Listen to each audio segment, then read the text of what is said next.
Arrepiéntanse, porque el reino de los cielos está cerca. Ese fue el mensaje de la semana pasada. Arrepentirnos para poder ser dignos de ese reino de los cielos. Recuerde que esto no es de temor, sino de amor, que no se trata de nosotros, sino que se trata de Dios, que no se trata de lo que hagamos nosotros, sino de lo que Dios hace a través de nosotros y del poder de su Espíritu Santo en nuestra vida para poderla transformar y para poder hacer que pasemos de la muerte a la vida, como lo veíamos en el Evangelio de Juan.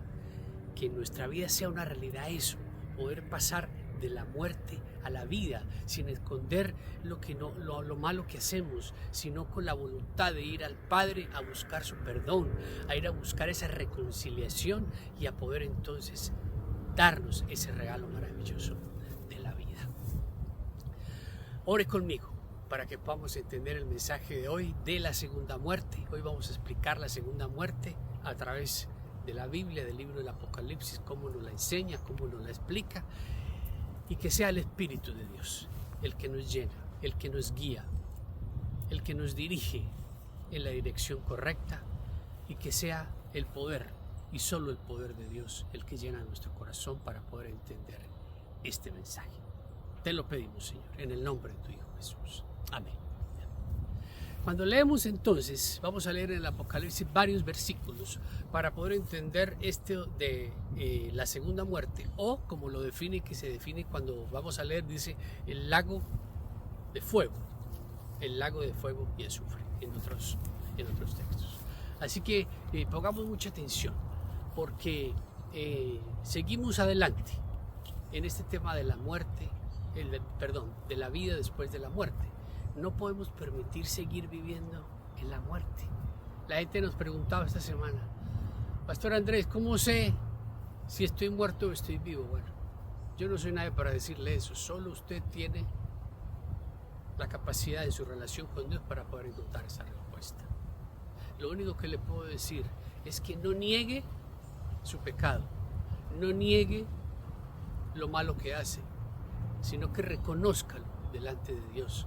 Porque como explicamos, el arrepentimiento implica reconocer ese pecado, confesarlo, sentir ese dolor y ese cambio de actitud. Haga como hizo David, que cuando se dio cuenta de su pecado, levanta su oración al cielo y dice: Señor, perdóname, porque he pecado contra el cielo y contra ti. Es la única manera de poder pasar de la muerte a la vida. Vamos para el Apocalipsis 2. Versículo 11 dice, póngale mucho cuidado, estas palabras las dice el mismo Jesús, se las dice a la iglesia de Esmirna: el que tenga oídos que oiga lo que el Espíritu dice a las iglesias, el que salga vencedor no sufrirá daño alguno de la segunda muerte. Aquí Jesús nombra la segunda muerte, mas no la define. Por eso dice: al que salga vencedor no sufrirá daño alguno de la segunda muerte. Usted, por supuesto, tiene que leer el contexto del resto de los versículos, y está dando unas advertencias, y está diciendo al que se mantenga fiel a la palabra, al que se mantenga fiel a mis principios, no sufrirá daño de esa segunda muerte. Ahora avancemos y vámonos para el capítulo 20, para que empecemos a leer esto de la segunda muerte. Capítulo 20, versículo 6, dice: dichosos y santos los que tienen parte en la primera resurrección. La segunda muerte no tiene poder sobre ellos, sino que serán sacerdotes de Dios y de Cristo y reinarán con él 1000 años. Aquí Jesús entonces, y Juan está haciendo la referencia acerca de lo que se conoce como el milenio. Estos son temas que quizás trabajemos y estudiemos mucho más adelante cuando hagamos el estudio de la escatología de los últimos tiempos. Habla acerca del milenio y vuelve Jesús entonces y dice que al que salga vencedor, esa segunda muerte no tendrá poder sobre él. Sigue adelante, en el mismo capítulo 20 y en el número 14 dice: la muerte y el infierno fueron arrojados al lago de fuego. Este lago de fuego es la muerte segunda. Aquel cuyo nombre no estaba escrito en el libro de la vida era arrojado al lago de fuego. En el contexto de este versículo, entonces, se habla acerca de ese juicio final, donde todos aquellos que hayan rechazado a Dios se harán presentes, y dice que se abrirán unos libros y que aquel persona cuyo nombre no esté escrito en el libro de la vida será arrojado al lago de fuego. No lo digo yo, lo dice la palabra. Así que sea inteligente y sepa lo que dice. Avance un poquito más en el capítulo 21, versículo 8. Dice: pero los cobardes, los incrédulos, los abominables, los asesinos, los que cometen inmoralidades sexuales, los que practican artes mágicas, los idólatras y todos los mentirosos recibirán como herencia el lago de fuego y azufre. Esta es la segunda muerte. Ya hemos leído pues 3-4 versículos donde se define esa muerte como el lago de fuego y azufre. La segunda muerte es la separación eterna de Dios. Por eso hoy, otra vez en este tema de la vida después de la muerte, vuelvo el Señor y le da la oportunidad, y el Señor vuelve y le pregunta: ¿usted está en la vida o está en la muerte? ¿Usted está vivo o está muerto? Solo usted puede responder esa pregunta. Y se lo repito, esto no se trata de temor, sino de amor y de poder reconocer el pecado, reconocer la maldad que existe en mi vida y poder ir a Dios a pedir ese perdón para poder aceptar esa gracia y esa bendición que Él nos da. Pero mientras pretendamos seguir viviendo en la mentira, en la oscuridad, en el pecado, y pretender que todo está bien, que no pasa nada, que yo estoy muy bien, que es que Dios es un Dios de amor, que es que Él no condena a nadie, usted seguirá errado. Recuerde lo que aprendimos la semana pasada: de Dios nadie se burla, todos cosechamos lo que sembramos. No pongamos cosas donde no son, no definamos las cosas como no son, aprendamos a ver las cosas a la manera de Dios para poder entonces que nuestra vida cambie y sea una realidad. Y aquí, lo que acabamos de leer, habla de algo maravilloso que se conoce como el libro de la vida.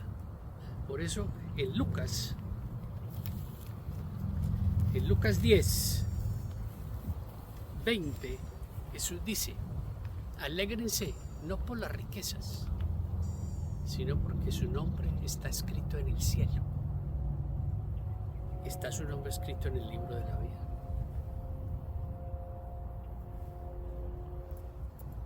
No oigo nada, silencio sepulcral. Estas son preguntas trascendentales que nos sitúan en un momento de nuestra vida, de nuestro presente, de nuestra existencia, para poder saber dónde estoy. Si usted no busca a Dios de todo corazón y permite que lo transforme de adentro hacia afuera, ¿cuál es el verdadero objetivo de su vida? Usted no puede pretender decir que tiene una fe o que cree en un Dios cuando usted no le permite hacer el trabajo que tiene que hacer. Por eso Él nos dice y nos enseña, como abríamos el mensaje de hoy: arrepiéntanse, arrepiéntanse porque el reino de los cielos está cerca. ¿Por qué? Porque el reino de los cielos comienza aquí, en esta tierra. No comienza cuando me muera físicamente, sino que comienza aquí, cuando somos capaces de reconocer y recibir la vida que Dios nos da, que nos da esa gracia y esa bendición. Esa segunda muerte no tendrá poder sobre nosotros si nos permanecemos firmes a su palabra. Y ese es el problema actual de la iglesia, o uno de los tantos que tiene, y es que juega con el pecado, lo contempla, lo maneja, lo manipula, lo amasa, lo suaviza, tratando de cambiar y decir lo que Dios dice que es pecado. No, es que eso lo decíamos hace 100 años, o eso lo decíamos hace 1000 años. Para Dios es pecado lo mismo que Él decía hace 1000 que lo que dice hoy, porque Dios es el mismo ayer, hoy y lo será mañana, y Él no cambia. Por eso nosotros tenemos que ser radicales, firmes en este libro, firmes en lo que Dios dice, firmes en su verdad, firmes en su palabra, firmes en el reino que Él creó para nosotros. No pretendamos hacer las cosas a nuestra manera y pensar que Dios nos va a regalar algo que no nos pertenece. Porque nuestra vida no nos pertenece, le pertenece a Él. Y Él quiere transformar esa vida, Él quiere transformar nuestra existencia para podernos utilizar como instrumentos en medio de este reino, aunque sea un mundo que se destruye y un mundo de maldad. ¿Qué le está enseñando a sus hijos? ¿Cómo está viviendo su vida? Y lo dejo con esta reflexión y con estas palabras.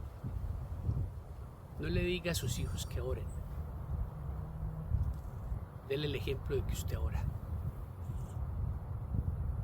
No le diga a sus hijos, crean en Dios. Que ellos lo vean que usted cree en Dios. Porque solo así usted tendrá la autoridad moral y espiritual para ir a ellos y decirle, estás obrando mal. Eso no fue lo que yo te enseñé. Te has salido del camino de la gracia, de la salvación. Te has salido del camino de Dios. Pero cuando vivimos en pecado, cuando vivimos en la oscuridad, no tenemos la autoridad ni moral ni espiritual para corregir a nuestros hijos.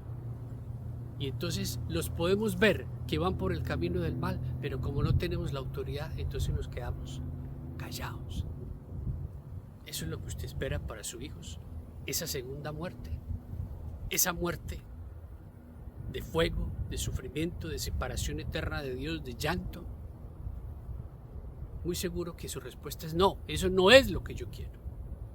Entonces, hoy es el día de rectificar nuestros errores, de ir a Dios, de arrepentirnos, de confesar nuestro pecado, de permitir que nos transforme de adentro hacia afuera, de permitir que cambie nuestra vida y que podamos vivir conforme a sus principios, conforme a su palabra, y de demostrarle a este mundo que se puede vivir conforme a Él y que se pueden formar matrimonios firmes y reales, basados en la bendita palabra de Dios, que podemos formar familias fuertes y consistentes en la bendita y absoluta palabra de Dios, porque Él es el centro de nuestra vida y porque su Espíritu es el que vive dentro de nosotros y nos da la fortaleza para vivir y para levantarnos todos los días y decir, Señor, yo no soy nadie, eres tú quien vive en mí y quien me da la fortaleza para poder aceptar tu palabra y vivir conforme a tus principios en medio de un mundo que se destruye.